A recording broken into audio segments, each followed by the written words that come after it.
A lot of these take place in the grocery store. Because I worked in the grocery store from the time I was about 6 years old till 16. This one is called One Potato. Claudio came into the grocery store but never brought no money to buy anything. He would walk by the produce bins and I could see him steal one potato. I told Ben, but he said, "What's one potato? Let it go. We won't miss it." So I let it go every time. One evening I was taking a shortcut through the alley.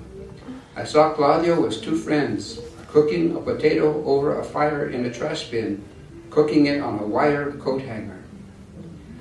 When it was cooked, he took his knife and cut it into 3 pieces, gave a piece to each friend, then looking at me said, "Are you hungry?"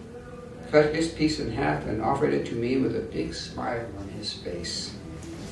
I took it and ate it. I told Ben, and Ben said, "What did you learn by taking it?"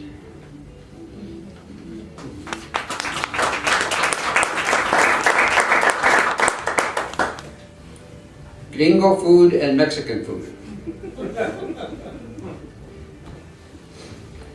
When Tommy and I played at his house and we got hungry, his mother brought out raw cauliflower for us to eat.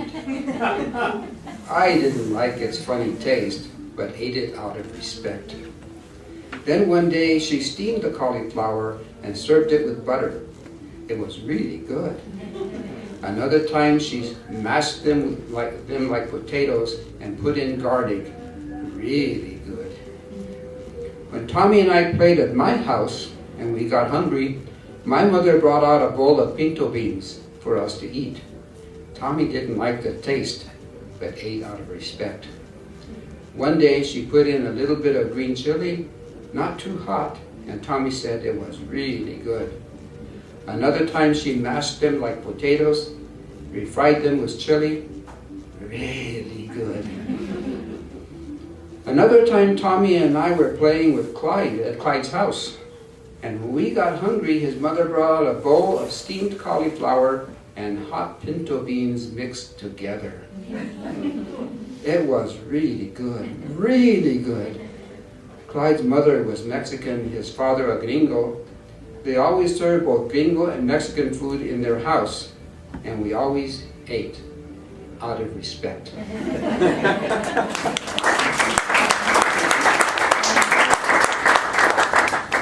Just a few more. Hombre de negocios, which in Spanish means a businessman. Tony Pino was a man of business. Neighbors called him Tony Dimas, Tony Dimes, for he was a man of business, hombre de negocios in Spanish. He made money by spending. He did business in the alley behind Piggly Wiggly supermarket. Every Friday when he got his paycheck, he bought 2 bottles of wine, Mogan David and Thunderbird.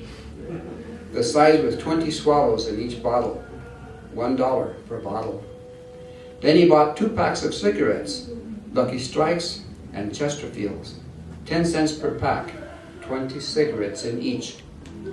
On Sunday morning, day of our Lord, he stood in the alley and sold wine for 10 cents a swallow and cigarettes for a penny apiece. So he doubled his money on each bottle and on each pack. Este hombre de negocios. Tony Dimas, man of business, standing in the alley behind Piggly Wiggly's supermarket.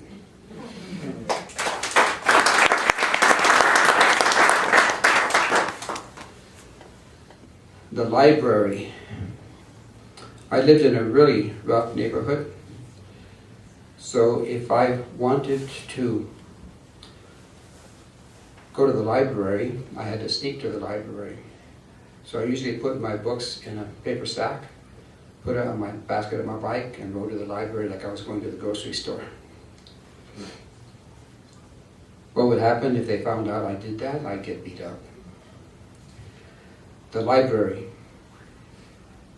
Jimmy jumped off his bike, lifted the paper sack of books from the basket, entered the door to the children's section of the library, face red from the ride, the heavy bag, placed the books on the return desk so the lady could examine each one, make sure he would pay pennies for any overdue. She stopped at one, looked down at him, face stern and accusing, folded back a false cover revealing a bare-legged, lovely lady, showy bosom, one hand holding a pink feather fan, the other beckoning the reader. The Case of the Fan Dancer's Horse by Errol Stanley Gardner, a Perry Mason mystery. This goes in the adult section. Who let you check this out? Did you read it? I can tell from the red in your face you did. Now you will have to confess your sin to Father Pat. Jimmy's face turned more red, but he said, it was a good story and there wasn't no bad stuff in it, not even no cuss words. Tears swelled in his eyes as he begged, can I just confess the cover?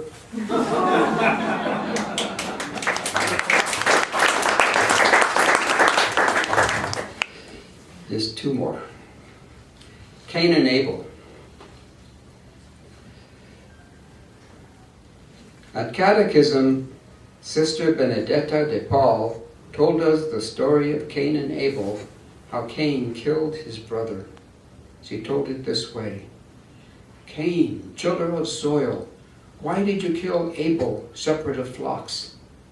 Was it anger because God rejected your produce of soil, accepted Abel's firstborn of flocks? You killed your brother. Let us go into the open country, you said, and there you tilled the soil with his blood. You killed the shepherd of flocks. Sister Benedetta de Paul stopped to look at for our reactions. Thou shalt not kill, she finished and dismissed us. Dickie, my brother, and I took summer school, classes in art.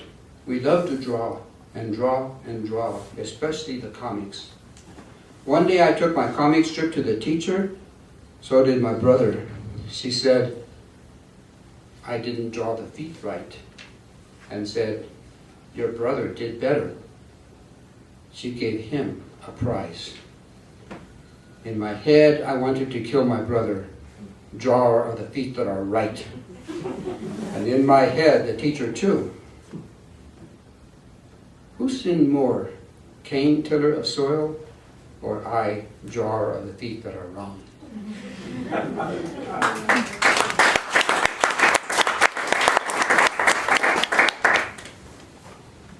This one is called The Ditch. My grandma didn't talk no English. She didn't even understand. Get water from the ditch de la sequía to water the flowers, she told me in Spanish. The ditch ran in front of our house. And don't fall in when you get it. She had given me a toy bucket to carry the water from the ditch to the flowers. 15 trips it always took to water the marigolds, roses, and petunias. And don't get no water from the pompe, meaning the faucet. It costs too much. Anyway, the ditch has